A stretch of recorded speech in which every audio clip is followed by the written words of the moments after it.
no kõigepealt, mis värk nende radiaanidega on? Mis asi üldse, mis asi see on üldse? Radiaani poiss. Keegi mäletab või? Nagu mõtle, kui sa ei tea, mis asi on radiaan ja sa loed seda ülesannet eksamil. Kohe alguses lihtsalt puh, fuck, perses. See on juba mingi nagu ühik. Jah, täiesti lihtlabane ühik. Mida see ühik kirjeldab? Noh, näiteks kilogramm on lihtne, ta kirjeldab massi, kui palju mingi asi, noh, mis on tema mass. Aga mida radiaan kirjeldab?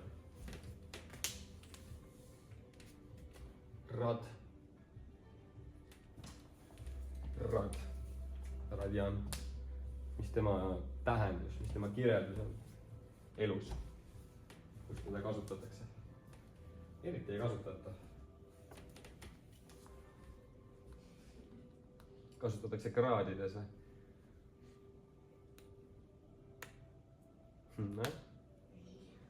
No sisuliselt nad tähendavad samat asja, nad kirjeldavad samat asja.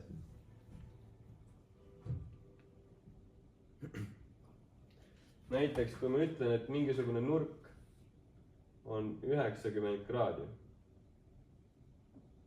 siis ma võin ka öelda, et ta on pi kahendiku radiaani. Radiaanid kirjeldavad nurga suurust ning nad on siis natuke nagu kahtlased. Radiaanides kasutatakse seda pi-värki. Hästi tihti eksamiülesannetes ongi, kitsa eksamil enam eriti ei ole, see XT on ka nagu pi-ühikus, pi-dega. Mulle endale meeldivad kraadid palju rohkem ilmselt sellepärast, et noh, 6. klassist saati või siis veel varem juba on nagu kraadid rohkem teemas, radiaan on siuke veider. Aga teda ikkagi kasutatakse, jah. Ehk siis oota. Noh, radiaanid ja kraadid on omavahel väga seotud. Aga kas keegi kirjeldaks mulle veel, kuidas me saame öelda näiteks, noh, võtame siis, öelge mingisugune nurk, mingi nurga suurus. Mingi suvaline. Võtame näiteks 45 kraadi. Ma tahan, et sa, Sebastian, teisendaksid selle radiaanidesse. Et kui palju on 45 kraadi radiaanide keeles?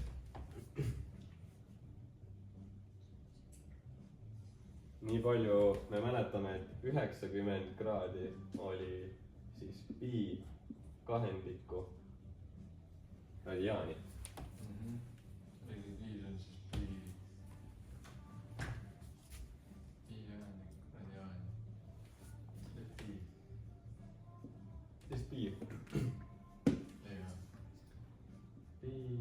Pi ei ole õige vastus.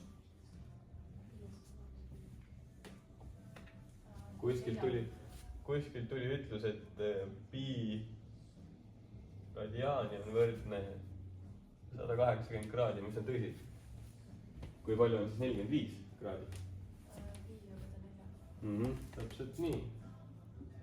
Pi jagatud 4-ga, ehk siis noh, sisuliselt nagu 180 kraadi jagatud 4-ga on 45 kraadi. Niimoodi saab mõelda küll, jah. Ehk siis radiaanides, see on nagu üks keskne asi. Keskne mõte radiaanide puhul on see, et üks pi on võrdne 180 kraadiga. Kui see on sul meeles, siis sa võid nagu oma peas lihtsalt kõik need piid asendada 180 kraadiga. Ehk siis, mis on selle alfa nurga suurus kraadides? Jah, ehk siis alfa võrdub hetkel seal pi kuuendikku ning siis pi asemele ma võin öelda, et see on 180 kraadi jagatud 6-ga on siis 30 kraadi. Jah, ja võib niimoodi öelda küll. Kui te küsite, et miks on üldse vaja mingeid radiaane siia sisse tuua, miks on vaja elu keeruliseks ajada, kui meil on kraadid juba niikuinii olemas, siis vastus on, et trigonomeetrias kalkulaatorid või mitte ainult kalkulaatorid, vaid trigonomeetrias üldiselt kasutatakse radiaane. Ehk siis siinuse, koosinuse ja tangensi puhul on radiaanidega mõnel puhul asjad töötavad mugavamalt. Ehk siis mugavuse pärast on võetud sihuke radiaanide süsteem, aga keskkoolis see mugavus on just peavalu sest et see on mingi uus asi. Nii, oota, aga jah, ehk siis esimene obstaakel on ületatud, et me teame, mis asi. Me teame, et kui suur on see nurk alfa. Mis ta oli? 60, 30 kraadi. See on siis nüüd meile arusaadavamas keeles. Ning see 11. ülesanne eksamil, see oli vist aasta 2020. See oli koroona-aasta. Koroona-aasta eksam. Ringisektori nurk on alfa ja radius. Radius on 6. Ja meie käest tahetakse selle sektori pindala ja kaare pikkuse täpseid väärtuseid. Mis asi on sektor? Üks osa sellest ringist. Jah, ta on nagu pitsalõik. Kui ma teen ringi, siis see 30 kraadi on 90 on niimoodi, on ju, 30 on siis 90, midagi säärast. Siin on siis see meie alfakene, see 30 kraadi. Umbes silma järgi. Ning see raadius on sektoril siis 6. 6 ja 6. Raadius on 6. Ja tahetakse selle sektori pindala ja selle kaare pikkust. Ma usun, et te tajute, mida tähendab sektori pindala. No sektori pindala on see, mis siis sektori sees on. See suurus, see pindala, mis see sees on. Ma panen ühiku ka siia. Sentimeeter. Aga mida tähendab kaare pikkus?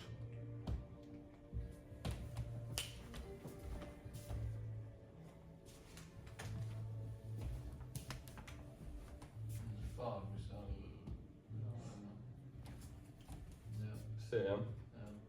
No täpselt nii. Kaare pikkus all mõeldakse seda.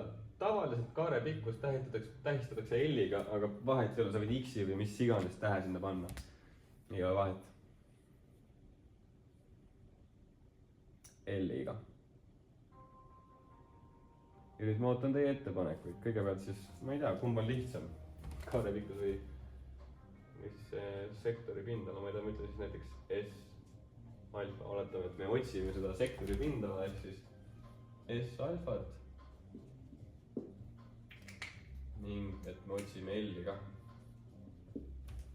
Need on need kaks asja, mida üles me tahame.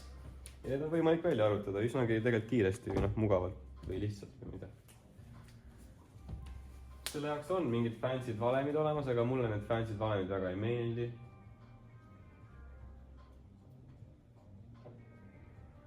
Saab ka loogiliselt mõelda, aga Kaspar, mis sulle pähe torkab? No leiad selle, mis see sõna on? Kaare kogu ümbermõõdu. Ringjoone pikkuse või siis ümbermõõdu, jah, okei. Kas sa hetkel mõtled selle kaare peale või siis pindala peale, et kumbal sa nagu? Kaare. Okei, davai, ma võtan siis oranži kätte, ehk siis hetkel üritame selle kaare kätte saada näiteks, ehk siis kaare mõttes, ma leiaksin ka selle ümbermõõdu.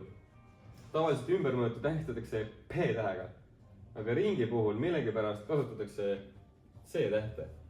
Aga ma usun, et kui te panete P-tähe, keegi ei võta teid punkti maha.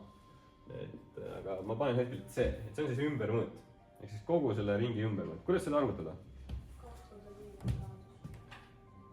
2 korda, jah, pi korda raadius, hetkel raadius on meil 6, seega 12 pi. 12 pi. Jah, hetkel me enne tegelesime nende piidega, et see pi siin ei ole radiaan. Ta on 3,14, nii nagu me oleme harjunud, et pi on 3,14. Et hetkel on tegemist siis ikkagi sentimeetri ühikuga. Ta ei ole 180 kraadi seal. Olgu. jah, ma ei taha seda vastust ümardada, sest et ülesanne tahab meie käest täpseid väärtuseid. Seega ma jätan selle pi sinna vastusesse sisse. Hetkel. No lõpuni välja tegelikult. Aga Kaspar, kas sul on siin mingi mõte oli sellega? jah, no see 30 kraadi on siis noh, 1/12, 360, et me jagaks 12-ga seda. Okei, jah, see 30 kraadi jah, 30 kraadi, kogu see ring on siis nii-öelda 360 kraadi on ju. 360 kraadi, 1/16 oli või? 12. 12, ehk siis jah, 1/12. Seega 1/12 sellest peaks olema selle kaare pikkus on ju. jah, sul on täpselt tegelikult õigus. 1/12 ehk siis L võrdub 1/12 korda 12 piid ja vastus on pi või? Päris hea. Mugav vastus. Kui te saate eksamil mingi nii ilusa vastuse, siis on päris hea. Nad tihti panevad selliseid ilusaid vastuseid, aga ärge liiga stressi minge, kui ei tule ilus vastus, et võib ka olla kole. Et igas eksamis on ka ikkagi koledaid vastuseid. Nii. Jah. Aga meil on üks vastus käes. See on kaare pikkus, aga kuidas me saame selle sektori pindale? no sama nalja saab teha. Tegelikult saab küll, jah. Mida meil vaja on selle jaoks? Selle nalja jaoks? no Päris hea nali. seda täispindala. Jah, täpselt nii, ehk siis ma ei tea, ma ütlen lihtsalt S. Kuidas seda arvutada? Pi on ruudus. Täpselt nii, pi korda raadius, mis on meil 6 ruudus, on siis noh, 36 piid. Jah. Ja siis noh, meil on see nurk siin 30 kraadi, mis on kogu selle ringi mõttes 1/12, siis jälle selle S alfa jaoks 1/12 korrutan selle 36 piiga läbi. Saame 3 piid. Mis siis peaks olema õige. Ja mul on tunne, et on ka. Et jah, siin mul mingeid parandusi ei ole. Ja meil on need kaks asja vastatud.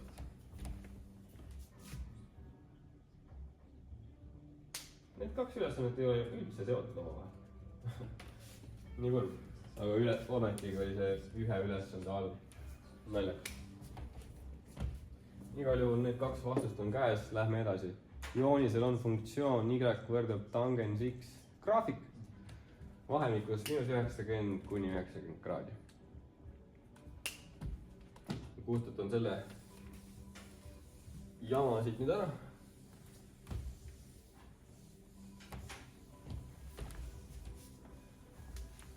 Ning viin selle mõtte muule laine.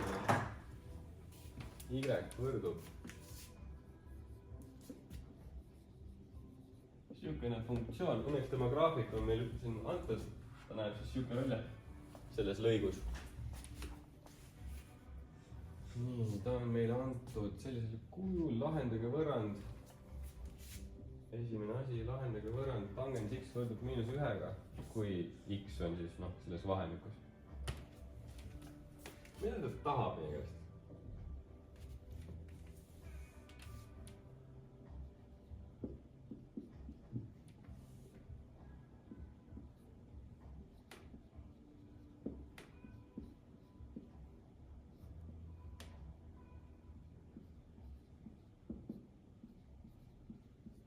Mida see tähendab, lahendav võrrand üldse, nagu mida ta tahab?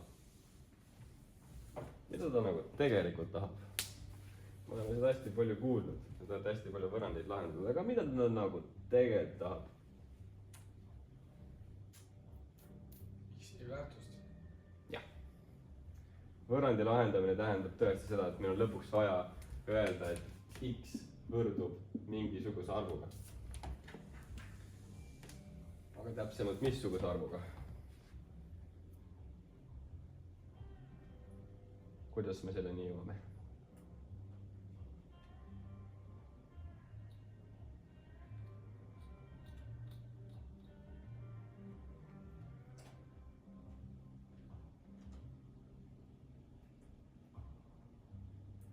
-1.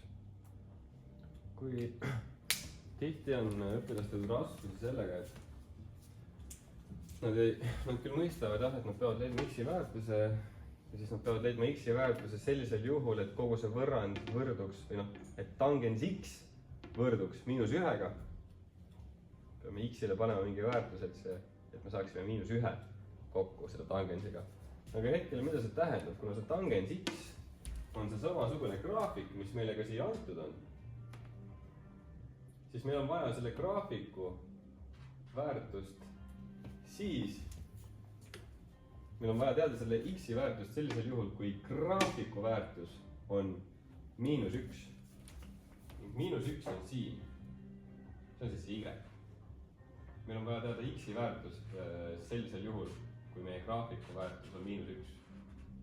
ning hetkel, kui me oleme selle -1 joone peal, siis see graafik on täpselt siin.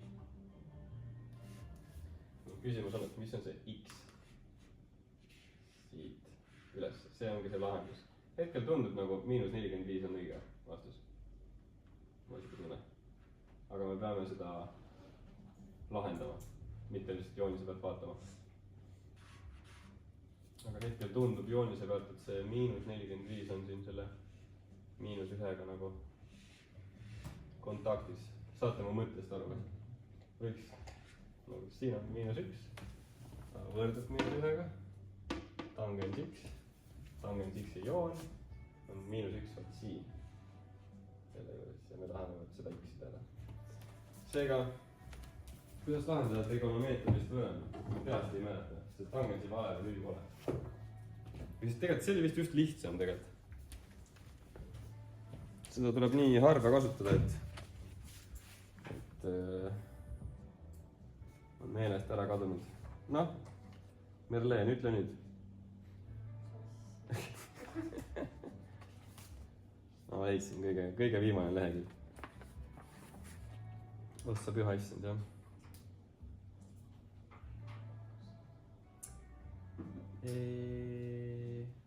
noh.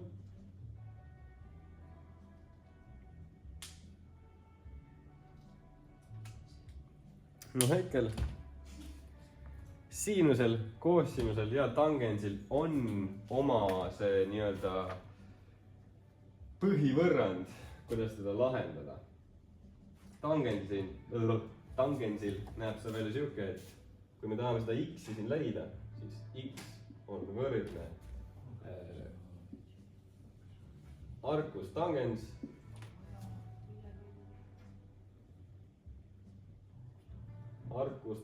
hetkel siis -1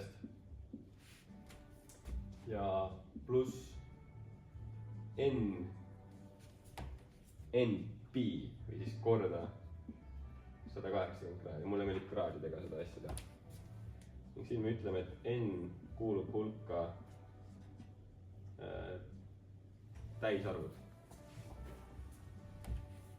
n kuulub täisarvude hulka. ning mida ta tahab meile öelda? mis see vastus siis on? asi läks võib-olla veel keerulisemaks, kui lahenduskäiku näidata. kuidas me selle arctang -1 kätte saame? kalkulaatoriga. jah, täpselt nii, ta on see second tangens -1.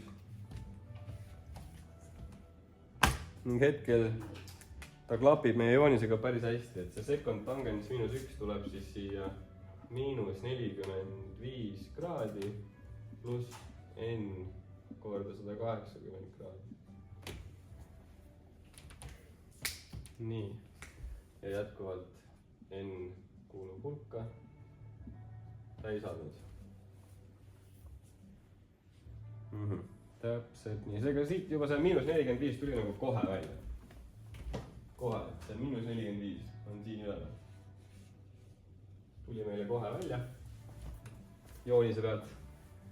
ning noh, nüüd see on juba siuke nagu formaalsus või nagu me tahame näidata, et me saame selle lahendi kätte sellisel juhul, et ta on meie vahemikus ehk siis me paneme sellele n-ile, me mõtleme nüüd ise mingeid väärtuseid välja. lihtsalt, et sellest n-ist nagu lahti saada justkui, et me saaksime lõpuks selle ilusa vastuse. kuigi me näeme juba ilmselgelt, et see -45 on õige. ning ma panen n-ile näiteks 0. ise mõtlen välja, et n on võrd 0. ja sellisel juhul üks x-i lahendame siis -45 kraadi pluss 0 korda 180 kraadi. ja kui palju on 0 korda 180? 0, seega jah, hetkel see, ma meelega tahtsingi, et ta tuleks siia 0, sest et ma joonise pealt näen, et see -45 on õige. ja see nagu klapib, see -45. ta klapib kahel põhjusel. ta klapib sellepärast, et ma joonise peal ilmselgelt näen, et see -45 on õige, aga ta klapib ka sellepärast, et ta jääb siia vahemikku. kahel põhjusel. -45 jääb sinna vahemikku ning joonise peal ka klapib. mul on juba 2 tõendusmaterjali, et see on õige. ning kas tal on ka veel lahendeid? ei ole, nagu tal ei ole. ma joonise pealt näen, et see graafik on -1 väärtuse puhul ainult siin, mitte kuskil mujal. mõnikord siinuse nende, noh, kui meil on mingi siinuse ja koosinuse funktsioon, mis lainetab niimoodi ja see -1 väärtus on sihuke, või siis tal on hästi palju lahendeid. tal jääbki lahendeid tulema. et sellepärast ka peab see kole põhivõrrandi asi olema. sellepärast see üldse tuleb. see on tema point, et ta näitab, et neid lahendeid siin aina tuleb, jääbki tulema. aga meie tahtsime just selles vahemikus seda lahendit. ja siis ainult need lahendid sobivad, mis sinna vahemikku jäävad. aga nüüd on sellele vastusele või sellele küsimusele on sellele küsimusele on vastatud. et lahendage võrrand. jah, olemas, lahendatud. vastus. seda nagu kontrollida vist kuidagi ei ole võimalik. või noh, sa võid kalkulaatorisse siia toksida endale tangens -45. tangens -45. jah, tuleb küll -1. väga tore. Lähme edasi. leidke joonise abil funktsiooni ma vaatasin kella, läheb kiireks. leidke joonise abil funktsiooni y on võrdne tangens x positiivsuspiirkond. okei, no joonise abil titi-miti ju. joonise abil vaadata, mingeid arvutuskäike ei peagi tegema. positiivsuspiirkond x pluss on võrd, või noh, x plussi me leiame, ehk siis positiivsuspiirkonna leiame siis, kui meie funktsioon on 0-st suurem, ehk siis kogu see piirkond, kus see funktsioon on siin ülevalpool. ehk siis y-telje mõttes ülevalpool, ehk siis 0-st alates kuni ülevalpool, aga 0 ise arvesse ei lähe. 0-st peab suurem olema ning Sebastian, mis see positiivsuspiirkond siin hetkel on? 0-st lõpmata. ja täpselt nii, kas 0 on ümara suluga või kandilise suluga siin?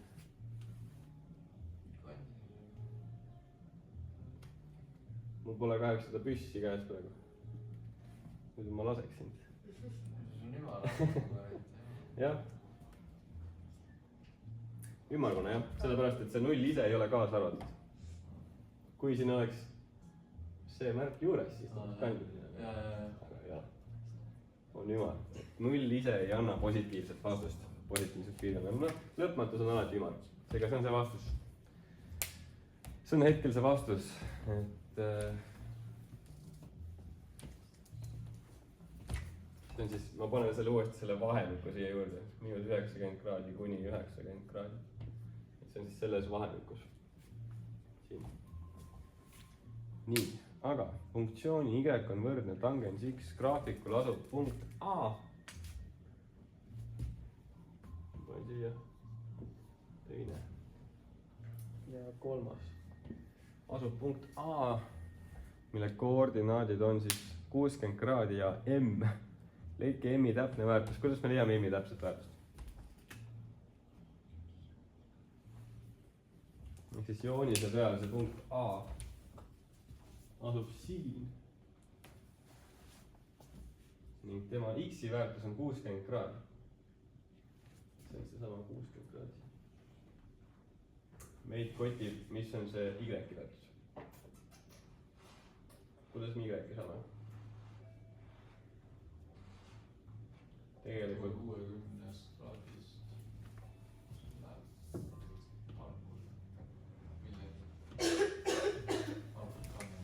nagu jah, see hetkel, kui me tahame, kui panna nagu mingi võrrand kirja, siis ma ütlen, et tangens, arklust tegelikult siin ei tea ka, oota. Tangens, ma asendan X-i asemele selle 60 kraadi, sest X-i väärtus on ju 60 kraadi, meie punktis. Seega 60, ja nüüd ta võrdub siis M-iga. M on see Y. ning noh, mida kalkulaator annab meile, siin nagu mingid... 1,7 oota, äkki sinu kalkulaator on halb?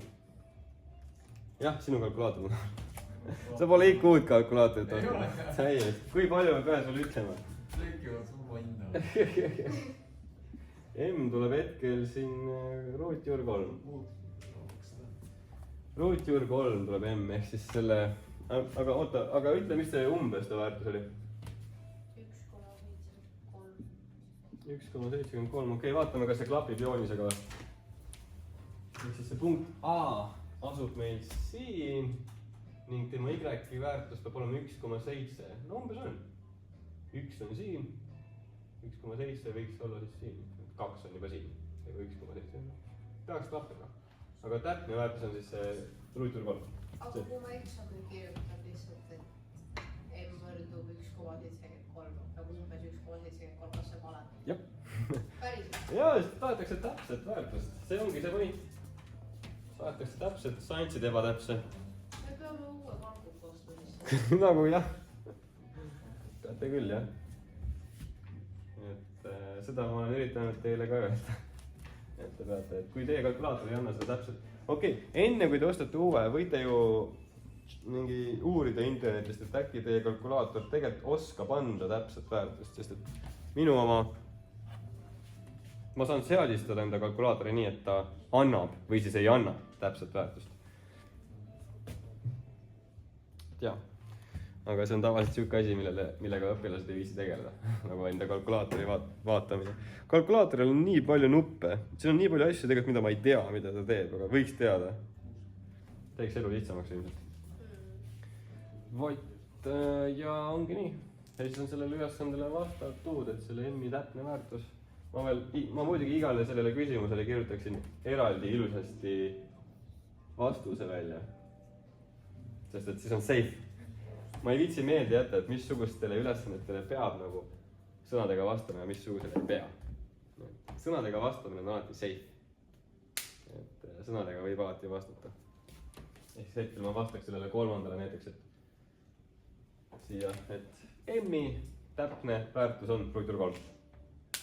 ja on kena. ja siis parandaja parandab mu tööd ja siis noogutab ja paneb 10 punkti. tore. Kott. Läheb pakkumiseks. Jaa.